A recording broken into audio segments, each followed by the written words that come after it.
नाज़रीन गिरामी अस्सलामु अलैकुम वरहमतुल्लाहि वबरकातुहू। मैं हूँ आपका मेज़बान अंसार अज़ीज़ नदवी और आप इस वक्त देख रहे हैं सुपर प्राइम टाइम वीकली सीधी बात। नाज़रीन, आज जुमा का दिन है, हस्बे वादा आज आप लोगों के सामने सुपर प्राइम टाइम पेश किया जाएगा। इस्लामी तारीख़ से मुताल्लिक़ हमारे मंसूबों के बारे में हमने गुज़िश्ता हफ्ते जो तमहीदी प्रोग्राम आप लोगों के सामने पेश किया था, उस पर बड़े हिम्मत अफ़ज़ा तासुरात से आप नाज़रीन ने हमें नवाजा, हमारे आज़ाइम की पज़ीराई फरमाई। अल्हम्दुलिल्लाह, हमें उम्मीद है कि हम आपके तवक्कुआत पर पूरे उतरने की कोशिश करेंगे इंशाअल्लाह ताला। नाज़रीन, जैसा कि हम अर्ज़ कर चुके हैं कि ये प्रोग्राम किस्तों की शक्ल में नहीं होगा, बल्कि हम इस्लामी तारीख़ के ताबनाक पहलुओं का तज़किरा इस तरह करते चले जाएंगे कि किसी एक शख्सियत का इंतखाब करेंगे और उसके बारे में तफसीलात पेश करते चले जाएंगे, जिनको सुनकर देख कर उम्मीद है कि हम ख्वाब गफलत से बेदार हो जाएं और हमारे आबा व अजदाद ने आलम इंसानी को जो अजीम नेमतें दी हैं, इनके बारे में जानकर हमारा मुर्दा एहसास फिर से ज़िंदा हो जाए कि आज हम किस मकाम पर खड़े हैं और हमारा मकाम व मनसब क्या होना चाहिए था। नीज़े कि हम क्यों रुसवाइयों को गले लगाए बैठे हैं। इंशाअल्लाह ताला हमारी कोशिश होगी कि हमारे अज़मत रफ्ता को उजागर करने वाले वाक़यात, शख्सियात और हुक्मरान मुजाहिदीन के हालात पेश करें और मज़कूरा बाला मकसद के हुसूल की जद्दोजहद करते रहें। चुनांचे नाज़रीन, जैसा कि हमने अर्ज़ किया, हम हमारी तारीख़ के किसी भी मरहले की किसी भी मुनासिब शख्सियत का इंतखाब करेंगे और इंसानियत की फ़लाह के लिए उनकी खिदमात व अतियात, कॉन्ट्रीब्यूशंस की तफसील आपकी खिदमत पे पेश करेंगे और बताएंगे कि इस्लामी दुनिया की इस अजीम शख्सियत ने आलम इंसानी पर क्या कुछ एहसानात किए हैं। नाज़रीन, आज हमने एक ऐसी ही बाकमाल शख्सियत का इंतखाब किया है जिसके बारे में नई नस्लें, ख़ासतौर से हमारी मुस्लिम नौजवान बहुत कम जानते हैं। हालांकि उनकी खिदमात ऐसी हैं कि जिनको जानकर अक्ल दंग रह जाती है, जिन्होंने दुनिया को दरियाफ्तों की एक ऐसी फहरिस्त दी कि जिसे देखकर और जानकर हमें तहय्युरकुन मसरत हासिल होती है। जी हाँ, हमारी मुराद है अबू रेहान मोहम्मद इब्न अहमद अल बैरूनी, जिसे दुनिया अल बिरूनी के नाम से भी जानती है। वो एक अजीम मुस्लिम साइंसदान थे जिन्होंने साइंस, तारीख़, जोग्राफिया, फलकियात, तबइयात, फ़लसफ़ा, रियाजी, इल्म हयअत, तमद्दुन, मज़ाहिब आलम, अर्ज़ियात, कीमिया जैसे और कई दूसरे शोबों में अहम किरदार अदा किया था। असलन उनके अपने काम के साथ साथ वो काम जो उन्होंने दूसरों के साथ मिलकर किए, उससे उन्होंने गोया जदीद साइंस की बुनियाद डाली थी। हत्ता कि उन्होंने यूनानी, शामी और मुमकिना तौर पर संस्कृत ज़बानी भी सीखी। ये अरबी और फ़ारसी ज़बानों के अलावा थी। उनके क़ियास आराइयाँ और मुशाहदात आज भी जदीद साइंस में अपनी गिरफ्त रखते हैं। उन्होंने बहुत से रियाजियाती मसाइल और उलझनों को हल किया, यहाँ तक कि बहुत से इलाक़ों के तूल बलद और अर्जुल बलद का तयन किया। इसी की बुनियाद पर आज गूगल मैप के नक्शे ऑनलाइन किसी इलाके को तलाश करने के लिए इस्तेमाल किए जा रहे हैं।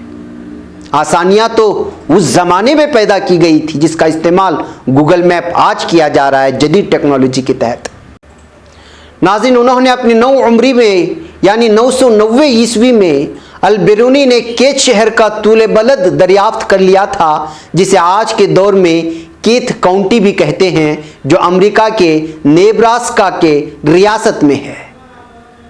उन्होंने कुछ ऐसे आलात ईजाद किए जिनके ज़रिए ज़मीन के मदार को नापा जा सकता है और मुख्तलिफ धातुओं की कशिश शक्ल का भी उन्होंने तयन किया। नाज़रीन, इनके अलावा उनको दुनिया भर के मुख्तलिफ इलाक़ों की सकाफ़त, रस्म व रिवाज, अदब और मज़ाहिब के उलूम पर भी दस्तरस हासिल थी, क्योंकि उनको अपने सरपरस्तों के साथ दुनिया के मुख्तलिफ इलाक़ों का दौरा करने का मौका मिला, जिसने उन्हें इस चीज़ में मदद दी कि वो उन पर मुतअद्दिद जिल्दों में किताबें तसनीफ़ कर सकें। ख़ास तौर पर हिंदुस्तान के बारे में उनकी किताबों का इंसाइक्लोपीडिया दर्जा और हैसियत रखता है और हैसियत हासिल है। उनकी किताबों के मौज़ूआत एक एक मिनट की वजाहत पर मुश्तमिल थे, जो कि उनके किसी भी चीज़ के बारे में गहरे मुताले की निशानदेही करते थे। मतलब ये कि वो हर लम्हा अपने काम में मसरूफ़ रहते। या अपने वक्त के उन साइंसदानों में से थे जिन्होंने अपने वक्त से बहुत आगे के बारे में सोचा था। ये उन चंद स्कॉलर्स में से हैं जिनको स्विस साइंस मुअर्रिखीन ने दोबारा रिसर्च के लिए बहाल किया। उन्होंने 10वीं सदी में मुख्तलिफ मौज़ूआत पर, जिनका जिक्र हम अभी कर चुके हैं, उस पर 150 से ज़ायद किताबें और मकाला जात लिख चुके हैं और लिखे जा चुके हैं। अल-बिरूनी के कारनामों के पेश नज़र चांद के एक दहाने का नाम अल-बिरूनी क्रेटर रखा गया है और 5 सितंबर 973 ईस्वी को खुरासान, जिसे ग्रेटर खुरासान भी कहते हैं, एक तारीखी इलाका है, ईरान के जो शिमाली रियासतों का एक हिस्सा हुआ करता था, इसका कुछ हिस्सा अफगानिस्तान में भी शामिल था और कुछ वस्ती एशिया में भी शामिल था, जिसे सूरज की सरजमीन के नाम से भी याद किया जाता है। इस इलाके के ख्वारज़िम नामी मुज़ाफ़ात में एक कस्बे बिरून में, जो अब आजकल उज़्बेकिस्तान का हिस्सा है, वहाँ पर पैदा हुए। काथ शहर दरियाए जेजून या दरियाए आमो जिसको कहा जाता है, उसके मशरक़ी किनारे की इर्द गिर्द कई मुज़ाफ़ाती बस्तियों में बिरून नामी भी एक बस्ती हुआ करती थी। उस कस्बे को आज कल बिरूनी भी कहा जाता है, जो उस अजीम साइंसदान के नाम से मंसूब है। नाज़रीन, याद रहे कि अल-बिरूनी अबू अली सैना के हम असर थे। इनके और दीगर नामवर हस्तियों की जिक्र खैर से हम अपने अगले प्रोग्रामों को मुज़य्यन करने की कोशिश करेंगे कि अबू अली सैना कौन थे। ये उन्हीं के हम असर थे। नाज़रीन, मुझे यहाँ पर एक छोटी सी ब्रेक की इजाज़त दें। ब्रेक के उस पर कुछ और हक़ाइक़ आप लोगों के सामने रखने की कोशिश करूँगा। नाज़रीन, इस्तक़बाल है सीधी बात के सुपर प्राइम टाइम में। नाज़रीन, किसे खबर थी कि इस मुज़ाफ़ाती बस्ती में जो यतीम बच्चा मोहम्मद बिन अहमद के नाम से परवरिश पा रहा था, वो दुनिया का अजीम साइंसदान अल-बिरूनी के नाम से मशहूर होगा। ये बच्चा शुरू ही से कुदरती मनाजिर का दिलदादा था। वो दिन भर बागात में घूमता फिरता, खूबसूरत पहाड़ों पर चढ़ जाता, सहरा में दौड़ता भागता फिरता और शाम के वक्त घर लौटता तो उसके हाथ में रेहान की कोंपलों और टहनियों का एक गुलदस्ता होता, जिसे वो एक प्याले में सजा देता और जब हवा चलती तो उस गुलदस्ते की खुशबू उसके गरीब खाने को मुअत्तर कर देती। उसकी माँ उसको इसीलिए अबू रेहान कहकर पुकारती थी। अल-बिरूनी का बाप एक छोटा सा कारोबार चलाता था, लेकिन उसकी नागहानी मौत की वजह से अल-बिरूनी की माँ अपने लिए और अपने बेटे के लिए जंगल से लकड़ियां जमा करके रोजी कमाने पर मजबूर हो गई। इस काम में यह बच्चा अल-बिरूनी अपनी माँ का हाथ बिटाया करता था, यानी लकड़ियां काटता था, माँ के साथ जमा करता था।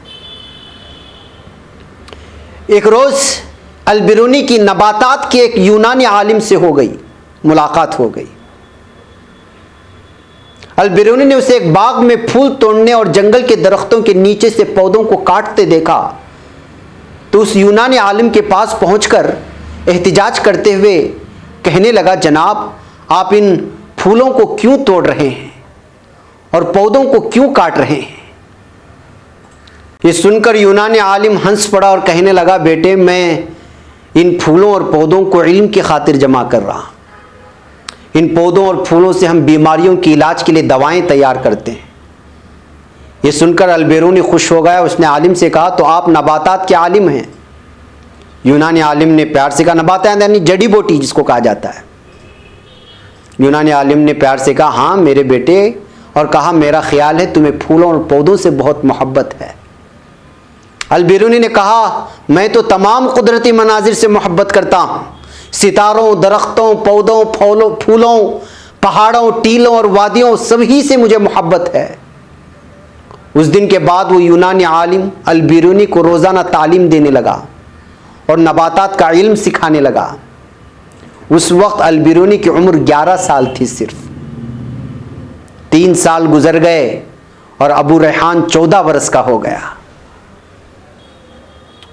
इस अरसे में उसने यूनानी और सिरियानी ज़बानों में भी महारत हासिल कर दी और यूनानी इल्म से पौधों की दुनिया के बारे में बहुत कुछ सीख लिया। इससे तबई उलूम के बारे में इस नौजवान का शौक और बढ़ गया।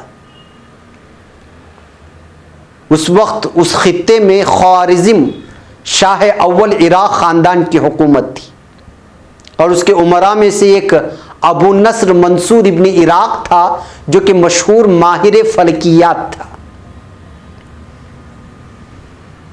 यूनानी आलिम अपने वतन यूनान लौटने से पहले अल-बेरूनी को फलकियात और रियाजी के इस आलिम अबू नस्र मंसूर इब्न इराक की खिदमत में, जो ख्वारिज़मी ख़ानदान का शहज़ादा था, ले गया।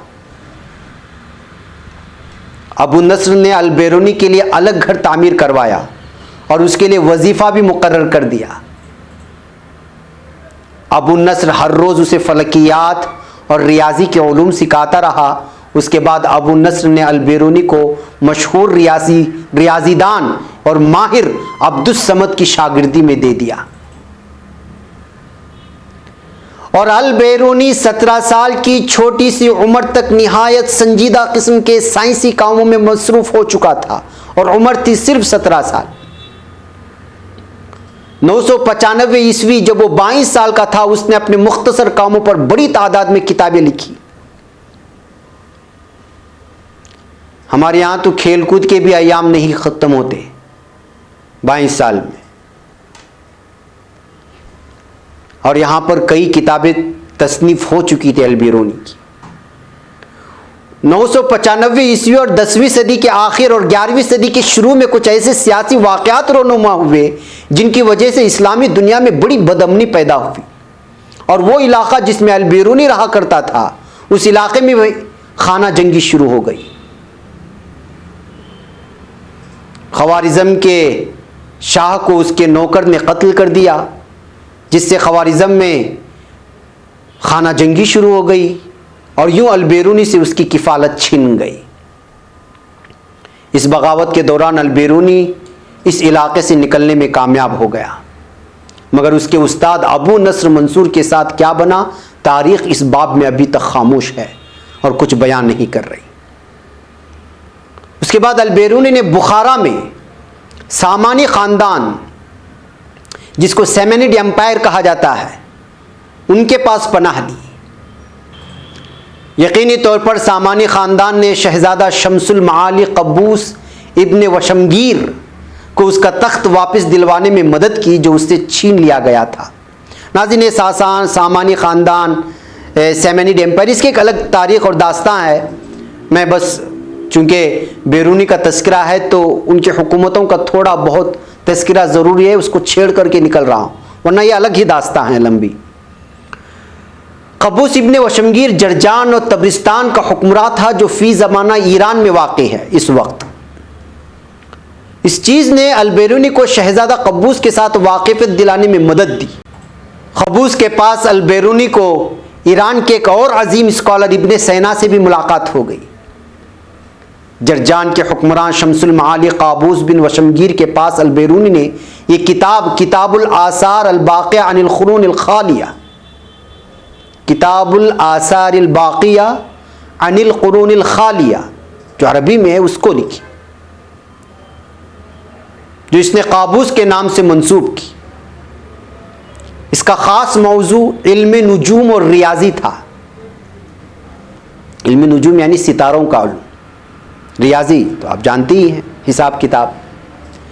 लेकिन इसमें बहुत से दीगर दिलचस्प इल्मी, तारीख़ी और मजहबी और फ़लसफ़ियाना बातें भी लिखी गई हैं और जगह जगह तनक़ीदी अंदाज़ भी इख्तियार किया गया है। इस तरह ये किताब उस दौर के अहम तारीख़ी, मजहबी और इल्मी मसाइल की एक तनक़ीदी तारीख़ बन गई। 10वीं सदी के आखिर तक बहुत से इस्लामी ख़ित्तों में सियासी खाना जंगी शुरू हो चुकी थी। इस दौरान एक और ताकत उभर रही थी जो कि गज़नी ख़ानदान की थी, जिनका दारुल खिलाफा गज़नी यानी अफ़गानिस्तान था। उस वक्त के बादशाह महमूद गज़नवी ने इस शोरिश के ख़िलाफ़ सामानियों की हुकूमत यानी सैमनिड एम्पायर का तख्ता उल्टा। अल-बेरूनी को दूसरे बहुत से स्कॉलर्स के साथ महमूद गज़नवी की अदालत में ले जाया गया और उसके दरबार में फिर जगह दे दी गई। जब महमूद गजनवी ने हिंदुस्तान पर हमला किया तो अल-बैरूनी को भी साथ ले गया था। इस दौरान अल-बैरूनी ने संस्कृत ज़बान सीखी और अपनी मशहूर ज़माने किताब किताबुल हिंद उसी वक्त उन्होंने लिखी। मैं नाज़रीन एक छोटे से ब्रेक की और इजाज़त दें, इंशाअल्लाह फिर मुलाकात होगी कुछ और तहक़ीक़ात के साथ। नाज़रीन गिरामी, किताबुल हिंद, इस किताब में अल-बैरूनी ने हिंदुओं के मजहबी अकायद, उनकी तारीख़ और बर्रे सग़ीर के जोग्राफियाई हालात बड़ी तहक़ीक़ से लिखे हैं। किताबुल हिंद का मवाद हासिल करने के लिए अल-बैरूनी ने साल हा साल तक पंजाब में मशहूर हिंदू मराकिज़ की सयाहत की। इस किताब से हिंदुओं की तारीख़ से मुताल्लिक़ जो मालूमात हासिल होते हैं या होती हैं, उनमें बहुत सी मालूमात ऐसी हैं जो और कहीं से हासिल नहीं हो सकती। इस किताब को लिखने में अल-बैरूनी ने बड़ी मेहनत की। यह हकीकत आम है कि हिंदू ब्राह्मण अपना इल्म किसी दूसरे को नहीं सिखाते थे, लेकिन इन्होंने कई साल हिंदुस्तान में रहकर न सिर्फ संस्कृत ज़बान सीखी बल्कि हिंदुओं के उलूम में ऐसी महारत पैदा की कि ब्राह्मण भी ताज्जुब करने लगे और करते हैं। उन्होंने संस्कृत जैसी मुश्किल ज़बान सीखकर ख़दीम संस्कृत अदब का बराह रास्त खुद मुताला किया। फिर हर किस्म की मजहबी, तहजीबी और माशरती मालूमात को जो अहले हिंद के बारे में उसे हासिल हुई, इस किताब में कलमबंद कर दिया गया। इस किताब में हिंदू अकायद, रस्म व रिवाज का गैर जानिबदाराना और तअस्सुब से पाक अंदाज में जायज़ा लिया गया। ये पहली किताब है जिसने ज़र अरबीदान तबके तक हिंदू मत के अकायद व दीगर मालूमात अपने असल माक़िस के हवाले से खुद एक मुसलमान मुसन्निफ के ज़रिए से पहुंची है अरब की दुनिया में, अरबी दां के तबके में। एडवर्ड सखाव ने सबसे पहले इसका जर्मन तर्जुमा शाये किया किताबुल हिंद का। बादअज़ां अल-बैरूनीज़ इंडिया के नाम से इसका अंग्रेज़ी में तर्जुमा पेश किया गया, जबकि इसका पहला उर्दू तर्जुमा सैयद असगर हुसैन ने किया जो अंजुमन तरक्की उर्दू से शाये हुआ। सन 1018 और 1020 ईस्वी के दरमियान अल-बैरूनी ने महमूद गजनवी की हिमायत के साथ गजनी का सही तूले बलद नापा। इसी दौरान 17 सितंबर 1019 को गजनी से लगने वाले चांद ग्रहण का मुशाहिदा करते हुए उसने मुख्तलिफ मशहूर सितारों की ऊंचाई के मुतालिक सही मालूमात फराहम की, जिससे आज भी इस्तिफादा किया जाता है। ये जो मरीख पर कमंदे डालने की, चांद पर कमंदे डालने की बात करते हैं, इन्हीं की किताबों में से इस्तिफादा किया जाता है। 1022 ईस्वी में महमूद की अफवाज ने भारत के शिमाली इलाकों की तरफ मार्च करते हुए मुख्तलिफ इलाकों पर कब्जा किया। 1026 ईस्वी में उसकी अफवाज ने बहरे हिंद की तरफ मार्च किया। इस दौरान अल-बैरूनी ने पंजाब भर के 11 शहरों और कश्मीर के बॉर्डर का अर्ज़ बलद का तयन किया। 1030 ईस्वी में महमूद वफात पा गया और उसका बड़ा बेटा मसूद तख्त पर बैठा। मसूद ने अल-बैरूनी को उसके काम करने के लिए मजीद आज़ादी दी और वसाइल फराहम किए। तो 1030 ईस्वी में अल-बैरूनी ने एक और मशहूर किताब अल-क़ानूनुल मसऊदी लिखी और इस किताब को महमूद गजनवी के लड़के सुल्तान मसूद के नाम से मंसूब किया। यह अल-बैरूनी की सबसे ज़ख़ीम तसनीफ़ है। ये 1030 में शाई हुई और इन तमाम किताबों पर सबक़त ले गई जो रियाजी, नुजूम, फलकियात और साइंसी उलूम के मौज़ूआत पर उस वक्त तक लिखी जा चुकी थी, उन सब को पीछे छोड़ दिया इस किताब ने, जिसका नाम है अल-क़ानूनुल मसऊदी। नाज़रीन, इस किताब का इल्मी मकाम बतलेमोस की किताब अल-मुजस्ती से किसी तरह कम नहीं है। यह इल्म फलकियात और रियाजी की बड़ी अहम किताब है। इस किताब की वजह से अल-बैरूनी को एक अजीम साइंसदान और रियाजीदान समझा जाता है। 1040 ईस्वी में मसूद को कत्ल कर दिया गया और उसका बेटा मादूद तख्त नशीन हुआ, जिसने 8 साल तक हुकूमत की।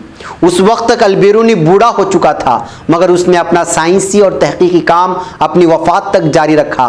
अल-बैरूनी की एक और किताब किताबुत तफ़हीम लिअवाइल सन्नाअतिन तंजीम यानी एलिमेंट्स ऑफ एस्ट्रोलॉजी आज भी इस मौजू पर एक अहम किताब तस्वुर की जाती है। अल-बैरूनी के ख्याल के मुताबिक एस्ट्रोलॉजी रियाजी और इल्म फल्कियात के लिए एक अहम आले के तौर पर इस्तेमाल हो सकती है। इसलिए उसकी आधी से ज़्यादा किताब इल्म फल्कियात, रियाजी, जोग्राफिया और एस्ट्रोलॉजी की तालीम पर मुश्तमिल है। रियाजियाती जोग्राफिया में अल-बैरूनी की एक और शाहकार किताब तहदीदु नियायातिल अमाकिन ला तख्शा मसाफातिल मसाकिन, जिसका उर्दू तर्जुमा है शहरों के दरमियान फासले की इस्लाह के लिए मकामात के नुकात का तयन है। इसमें उन्होंने न सिर्फ रियाजियाती उलूम की इफादियत को समझने और उसके ज़रिए ज़मीन का तूल और अर्ज़ बलद का तयन करने के बारे में ज़िक्र किया है, बल्कि दीन उलमा के हमलों के ख़िलाफ़ रियाजियाती उलूम के किरदार का दिफा किया है जो इसको समझ नहीं सके और रियाजियाती उलूम को दीन के ख़िलाफ़ कहते थे उस वक्त के उलमा। उन्होंने गज़नी में मकामी उफ़ुक़ के साथ मक्के मुकर्रमा की सिमत का तयन करने के बजाय जदीद तरीन करवी मुसलसियाती यानी कि स्पेरिकल ट्रिगोनोमेट्री के मसले के हल के साथ इस मखसूस बहस को समेट दिया और मक्के की सही सिमत का तयन किया। इसके अलावा सायों के फैलने और सुकड़ने के ज़रिए पंजगाना नमाज के लिए औकात कार का सही तयन किया। नाज़रीन, इस तरह अल-बैरूनी ने न सिर्फ दीन में रियाजियाती उलूम के मुफीद किरदार का अमली मुजाहिरा किया, बल्कि दूसरे साइंसी उलूम की इफादियत पर भी रोशनी डाली। उन्होंने पहाड़ों की तश्कील के बारे में कई सवालात उठाए और फोसल्स के ज़रिए इस बात की तशरीह की कि हमारी ज़मीन कभी पानी के नीचे थी। बाक़ैफ़ नाज़रीन, एक लंबी दास्तां है जिसको हम भुला चुके हैं, जिनकी किताबों को भुला चुके हैं। वक्त तवील होता जा रहा है और इस कदर अज़ीम शख्सियत की और अज़ीम मुस्लिम स्कॉलर की शख्सियत के बारे में बयां करने के लिए घंटों नहीं बल्कि दिन नहीं, अय्याम नहीं, महीने नहीं, सालों दरकार होंगे उनकी एक एक किताब पर तबसरा करने के लिए और तफसील पेश करने के लिए।